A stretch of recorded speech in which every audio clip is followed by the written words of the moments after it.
O Gato Preto. Publicado em 1843. Para a abstrusa, conquanto singelíssima narrativa que vou escrever, não espero nem solicito crédito.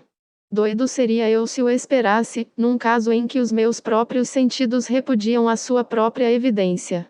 Contudo, doido é que eu não estou, e tenho a certeza de que não estou sonhando. Mas morro amanhã e quero hoje descarregar a minha consciência. O meu fito imediato é colocar diante do mundo, singelamente, sucintamente, e sem comentários, uma série de meros episódios domésticos. Nas suas consequências, estes episódios aterrorizaram-me, torturaram-me, aniquilaram-me. Não tentarei, porém, expô-los. A mim apenas um certo horror infundiram, a muitos parecerão menos terríveis do que barocos. Mais tarde, talvez apareça alguma inteligência que reduza o meu fantasma às humildes proporções de uma banalidade, alguma inteligência mais calma, mais lógica e muito menos excitável do que a minha, que nas circunstâncias que eu, horrorizado, pormenorizo, nada mais verá do que uma sucessão ordinária de naturalíssimas causas e efeitos. Desde a minha infância que eu era apreciado pela docilidade e lhaneza da minha índole. Tão bom era o meu coração, que até muitas vezes os meus companheiros faziam de mim o seu joguete. Tinha uma particular afeição pelos animais, e os meus pais permitiam-me possuir uma grande variedade dos que eu mais apreciava, e com estes passava a maior parte do tempo, nunca me sentindo tão feliz como quando lhes dava de comer ou os acarinhava. Esta peculiaridade de caráter intensificou-se com a idade. E, quando cheguei a homem, era dela que eu auferia uma das minhas principais fontes de prazer. Aqueles que nutriram uma afeição profunda por um cão fiel e atilado, quase me dispensam do incômodo de explicar a natureza ou a intensidade do prazer que eu experimentava. Há alguma coisa na abnegação e no desinteressado amor de um animal que profundamente cala no coração daquele que teve frequentes ocasiões de apreciar a fútil amizade e a fugaz fidelidade do que se chama homem. Casei cedo, e tive a dita de encontrar em minha mulher um feitio adequado ao meu. Observando a minha predileção pelos animais domésticos, não perdi a ensejo de adquirir os mais bonitos e interessantes. Tínhamos pássaros, peixes dourados, um belo cão, coelhos, um macaquinho e um gato. Este era um corpulento e belo animal, inteiramente preto, e extraordinariamente inteligente. Falando da sua inteligência, minha mulher, que, no íntimo, tinha o seu quê de supersticiosa, aludia frequentemente à antiga crença popular que considerava todos os gatos pretos como bruxas disfarçadas. Não quero dizer que ela afirmasse isto a sério, mas, se menciono o facto, é pela única razão de que vem precisamente a propósito o recordá-lo. Plutão, assim se chamava o gato, era o meu companheiro predileto. Só eu é que lhe dava de comer, e ele acompanhava-me sempre por todas as dependências da casa. Era até com grande dificuldade que eu o podia impedir de me seguir na rua. A nossa amizade durou assim uns poucos de anos, até que o meu feitio geral e o meu caráter começaram, devido à ação do demônio intemperança, a sofrer, coro ao confessá-lo, uma radical alteração para pior. Tornei-me, dia após dia, mais quesilento, mais irritável, mais desdenhoso dos sentimentos alheios. Permitia-me até usar de palavras desabridas para com minha mulher. Por fim, até cheguei à violência corporal. Os animais meus prediletos tiveram também, é claro, de sentir a mudança do meu temperamento. Não só os desprezei, mas até os maltratei. O Plutão, porém, ainda eu me coibia de o maltratar, mas nos coelhos, no macaco ou mesmo no cão nenhum escrúpulo tinha em bater, quando, por acaso, ou pela sua afeição por mim, se me atravessavam no caminho. Mas a minha doença ia se agravando, pois que doença há comparável ao álcool? Até que por fim o próprio Plutão, que com os anos estava já um tanto rabugento, o próprio Plutão começou a sentir os efeitos do meu mau gênio. Uma noite, recolhendo a casa muito intoxicado pelo álcool, pareceu-me que o gato evitava a minha presença. Agarrei-o, mas, no susto que lhe causou a minha violência, mordeu-me levemente a mão. Apoderou-se de mim, num relance, uma fúria demoníaca. Nem eu mesmo me conhecia já. A minha alma parecia ter já abandonado o meu corpo, e uma maldade ultrademoníaca, alimentada a álcool, impregnava cada fibra do meu ser. Tirei do bolso do colete um canivete, abri-o, agarrei o pobre bicho pela garganta, e, resolutamente, cortei-lhe um olho, arranquei-lhe da órbita.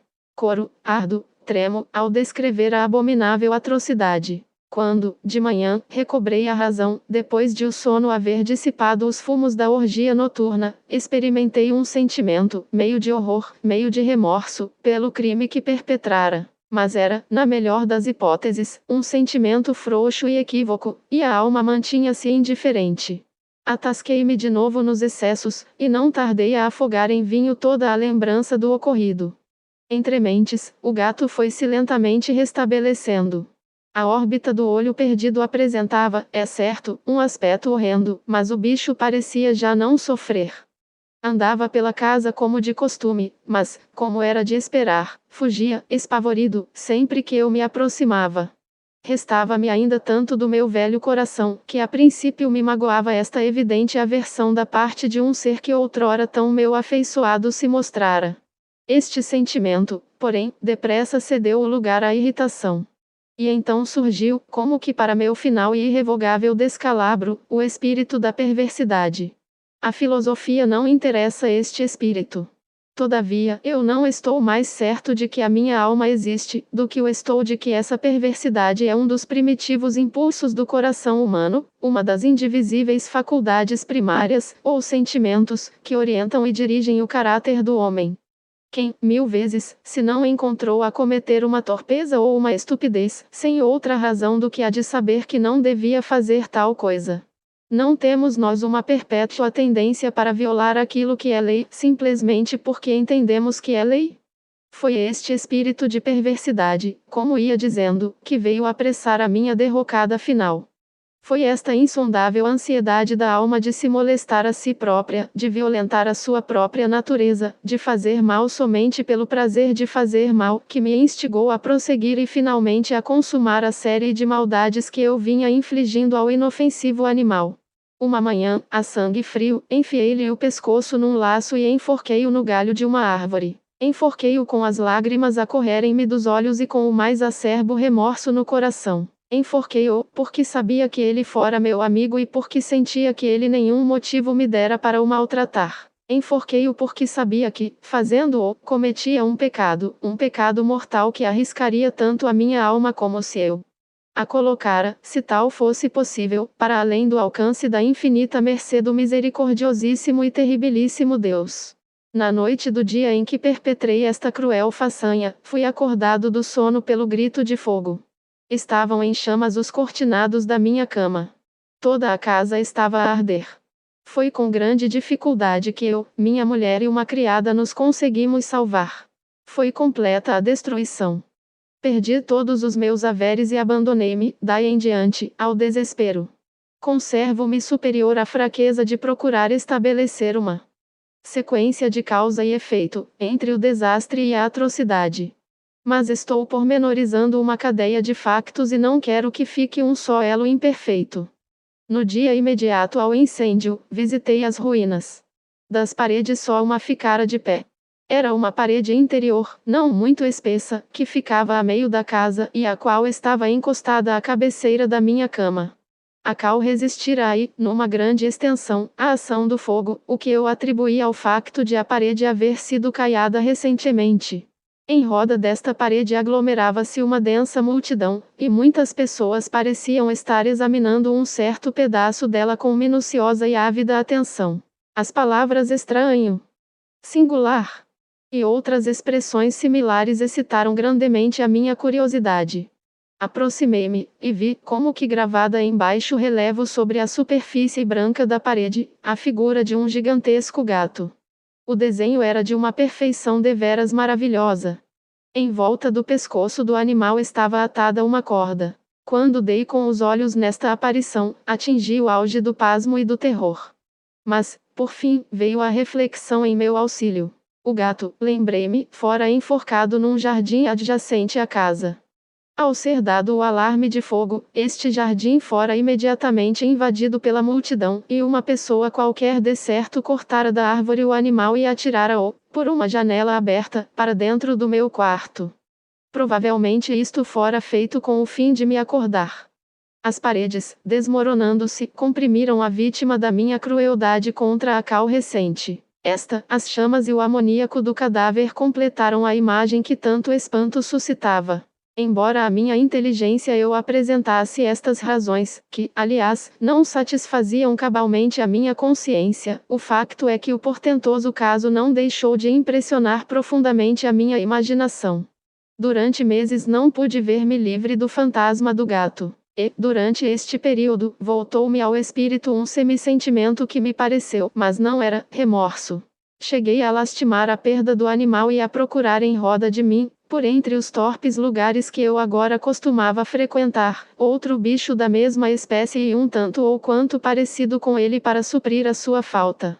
Uma noite, estando eu sentado, meio amodorrado, num antro ultra infame, foi a minha atenção de chofre atraída para um objeto preto, pousado em cima de uma das imensas pipas de aguardente ou de rum que constituíam o principal mobiliário da casa. Tinha já estado a olhar atentamente para aquela pipa durante alguns minutos, e o que me surpreendia agora era o eu não ter mais cedo visto ali aquele objeto. Aproximei-me e apalpei-o. Era um gato preto, um gato enorme, do tamanho do Plutão e que dele só num ponto diferia. O Plutão não tinha em todo o corpo um só pelo branco. Este, porém, tinha uma grande malha branca, de contornos indefinidos, que lhe cobria quase todo o peito.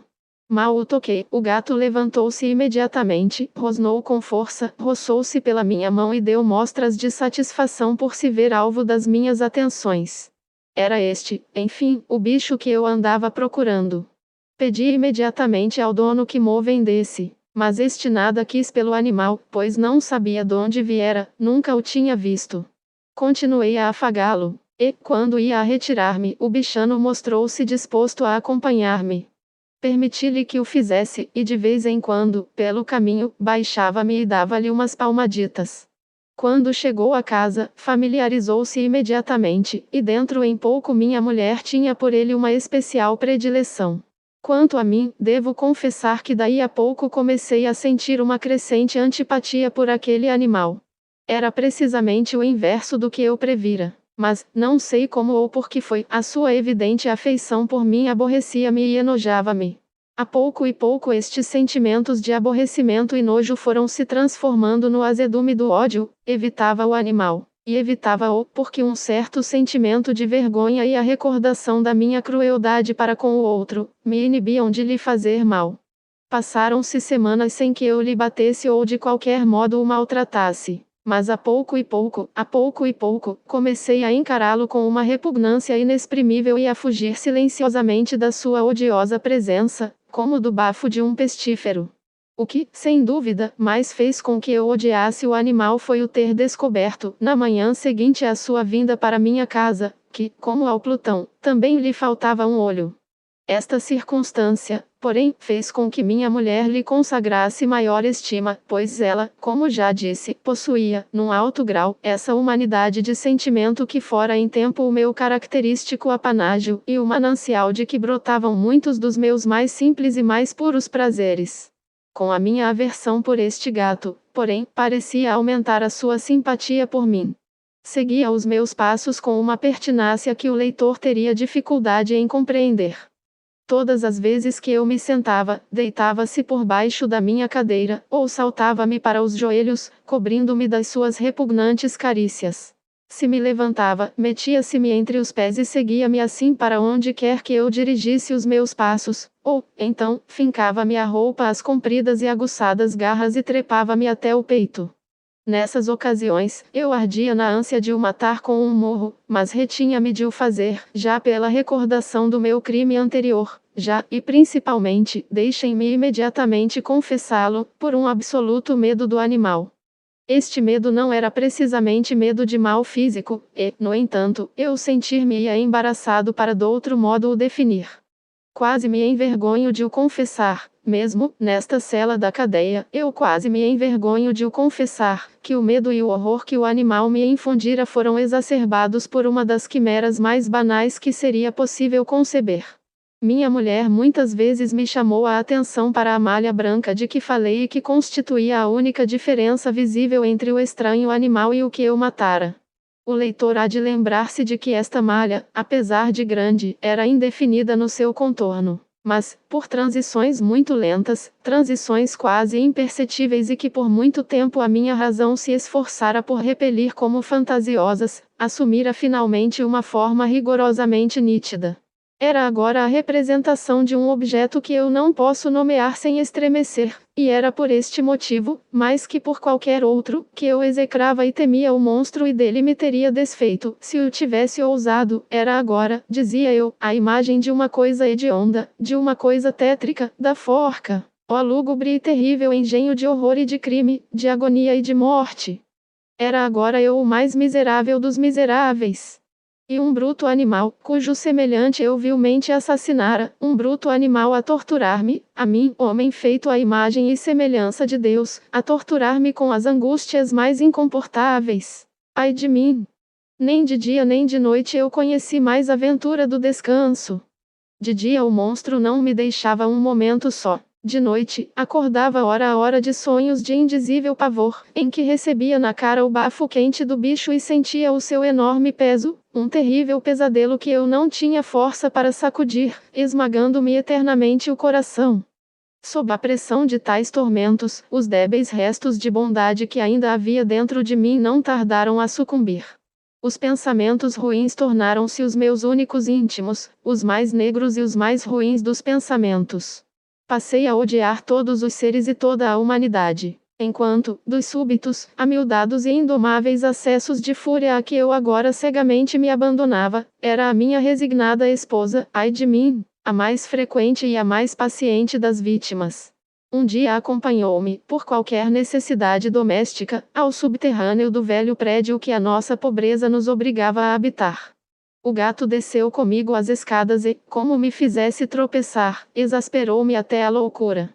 Agarrando num machado, esquecendo na minha cólera o pueril medo que até aí me detivera a mão, visei o animal e vibrei uma machadada, que o teria morto instantaneamente, se o machado tivesse obedecido ao meu desejo.